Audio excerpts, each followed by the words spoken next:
A nosaltres ens agraden els calamars. Com t'ha agradat a llegir el llibre del calamar? No sé, fa anys em va agradar a llegir el llibre dels pops i ara estem amb els calamars. I aquí no ho hem fet, però vaig llegir-lo un d'anguiles. Bueno, el llibre es diu El calamar gegant, Fabio Genovesi, llibres del Periscopi, que per cert me'l vaig cobrar l'altre dia pel carrer. Bé, el calamar? No, a l'editor de la Neu. Molt bé. Ell és una mica calamar amb les llibreries, que ho fa molt bé, això d'atrapar-nos a tots amb els seus llibres, però no té... Perquè publica uns llibres que tenen una personalitat molt acusada, molt ben definida. I aquest, doncs clar, jo em pensava que seria un llibre de... no sé de... Encara no sabem ben bé de què és, perquè... A veure com... Parla del calamar gegant. Sí, però a mi em dóna la sensació de que et ven aquesta obsessió. Jo penso que és una obsessió. Tenim molts llibres d'obsessions. Sempre hem dit que hi ha llibres d'obsessions que moltes vegades són aquests llibres que t'atrapen perquè és tan forta la dèria de l'autor amb un tema, en aquest cas el calamar, i el mite i la realitat del calamar, on el mite i la realitat es troben. És que hi ha hagut tradició sempre de parlar d'un calamar gegant que s'ho menja tot, els barcos i tot, però ningú n'havia vist cap. Sempre veien, les històries explicaven, i ell doncs investiga el calamar gegant. Fins que, em sembla recordar que a principis del segle XX, en pesquen un.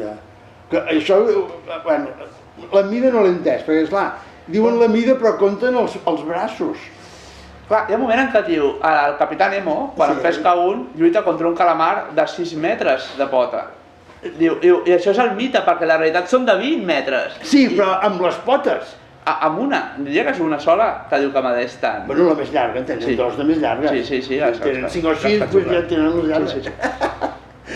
Llavors, a partir d'aquí, parlen de mites, i això m'agrada molt. I de mites, i de com aquests mites la gent els viu per demostrar que són reals, és a dir, l'obsessió d'aquell que troba un mite i creu que és real, que darrere aquell mite és una mica com el Sherman amb Troia, no? Diu, Troia és un mite, i diu, no, Troia existeix, és el seu calamar, i va allà i la troba, no? Aquí no en parla d'això, però és aquest mite que algú creu que és real, i llavors a vegades aquesta obsessió boja fa demostrar que la realitat existeix. I llavors, és que no vull explicar el llibre, el penúltim capítol em va entusiasmar. La lluita entre els catxalots, que fan 20 metres també, i el calamar gegant, perquè els catxalots només mengen calamars, i llavors els agraden molt els calamars, i llavors poden baixar 90 minuts sense respirar. Per menjar el seu manjar preferit. I llavors ell s'imagina la lluita al fons del mar entre el calamar gegant i el catxalot. I ja està. És un llibre diferent, ple de curiositats. Molt desendreçat, en certa manera, perquè va saltant d'una cosa a l'altra. Barreja els seus records familiars.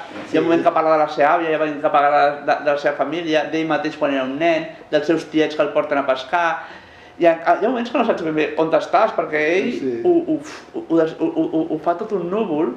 Però jo ho he trobat molt brillant i molt suggerent. Jo crec que és literatura. Bueno, tu saps que, a més, el Kraken, és veritat, és un mite que neix al nòrdic, però en part viu en el nostre món encara. Tolkien l'utilitza a les portes de Mòria, posa un Kraken, allà es diu el Kraken, i lluiten tots contra el Kraken i no el poden vèncer.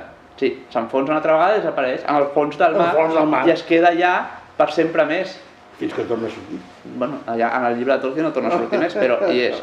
Per tant, sí, és un llibre d'aquests que te'l comences, no saps per què, perquè no saps on trobar-lo a la llibreria, i vas avançant i és... És un llibre molt especial, molt estrany, molt inclassificable, perquè és assaig i no ho és, però al mateix temps és literatura, però no és novel·la. Sí, nosaltres ho hem posat a narrativa, per dir alguna cosa així fàcil, eh? És que va bé, perquè està molt ben escrit, i és una defensa de la fantasia.